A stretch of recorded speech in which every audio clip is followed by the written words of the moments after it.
ఇంకేమన్నా ఉందా చెప్పేది రంగా? సార్ మీరే ఏదైనా మాకు కొంచెం ఏదైనా చేయాలి సార్. మా చాలా ఇబ్బంది, ఇవి పని తప్ప వేరే పని రాదు సార్ మాకు. అవును. మేము ఏం ఇది ఏం చేసుకుంటే చేస్తే ఇది బాగుంటుంది? మీరే ఏదైనా ఒకటి మాకు ఉపాధి ఏదైనా కల్పించాలి సార్. మీరే ఏదైనా. అందుకే మరి పొన్నమనకు ఉపాధి కల్పించిన మంత్రి మీ గురించి ఆలోచన చేస్తాడని. సార్ను కూడా నిన్ననే కలిసినాం సార్. నిన్న మహేష్ గౌడ్కి ఎమ్మెల్సీ ఇచ్చిన ఒక్క మదన్ ఒక్కడే ఖాళీగా ఉండి, ఇంకా మదన్నకు ఒకరిని చేస్తే మళ్ళీ అందరినీ కలిపి. అంటే ఇది ఇప్పుడు ఎట్లా సార్, ఇప్పుడు 6 నెలలు ఉంటుంది, 6 నెలలు ఉండదు సార్. మళ్ళీ జనవరి వచ్చే వరకు, ఇప్పుడు జూన్ నుంచి మళ్ళీ జనవరి వరకు ఖాళీ ఉండాలి సార్. జూన్ నుంచి వానాకాలం వచ్చినప్పుడు అదే ఖాళీ ఉండాలి సార్. ఇక అయితే మాకు ఈ పని అంటే తప్ప వేరే వానాకాలం పని కళ్ళు రాదా? మనం కళ్ళు గీయమా? రాదు సార్ కళ్ళు. రాదు. అంటే తాటి చెట్టు ఈత చెట్లు రెండు అంతేనా?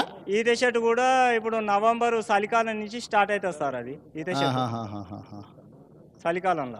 ఇప్పుడు తాటి కళ్ళు ఈత కళ్ళు కాబట్టి ఇంకేం వేరే కళ్ళు ఏం లేదు కదా ఇంకా. ఇక లేదు సార్, ఇక ఇంకేముంది, ఏది లేదు సార్. మళ్ళీ ఎట్లా మళ్ళీ 6 నెలలు ఎట్లా నడపాలి? ఏం చేద్దామని, ఏం చేస్తే బాగుంటుంది సార్? మీరే ఏదైనా దయ ఉండి మీరే ఏదైనా చేయాలి సార్. మీరే ఏదైనా పెద్దలు ఏదన్నా మరి నువ్వు ఏదన్నా చెప్పాలి కదా. నువ్వు నీ అనుభవంతో నీకు చేస్తే బాగుంటుంది అంటే ప్రభుత్వానికి అలకగా అవుతుంది. మమ్మల్ని ఆలోచన చేయమంటే ఈ నుంచి ఈదుల నుంచి బయటకు పోగానే మర్చిపోతాం మేము. నిన్న అడిగితేగా నన్ను సార్, నిన్న చెప్తిగా నాకు చెప్పినా సార్. చెప్పు సార్, పెద్ద సార్ వచ్చినాక నేను చెప్పినా, నువ్వు చెప్పవా?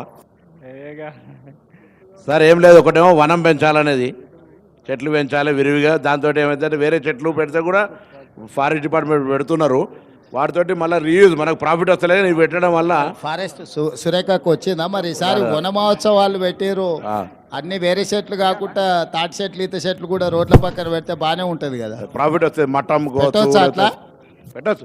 ఇప్పుడు రోడ్లెంబడి కొత్త రోడ్లు వేసినప్పుడు చెట్లు నాటుతురు కదా, అక్కడక్కడ వనాలు పెంచాలని చెట్లు నాటుతురు కదా, దాంట్లో కొన్ని మన తాటి చెట్లు ఈత చెట్లు పెడితే ఎట్లుంటుంది? ఉపయోగం ఉంటుంది కదా. ఒకసారి ఎవరు వచ్చారు అధికారులు? మన నమస్తే సార్, జనరల్ శ్రీధర్, అది నోట్ చేసుకొని నాకు ఒకసారి ఫారెస్ట్ డిపార్ట్మెంట్తో మాట్లాడించి నాకు చెప్పు.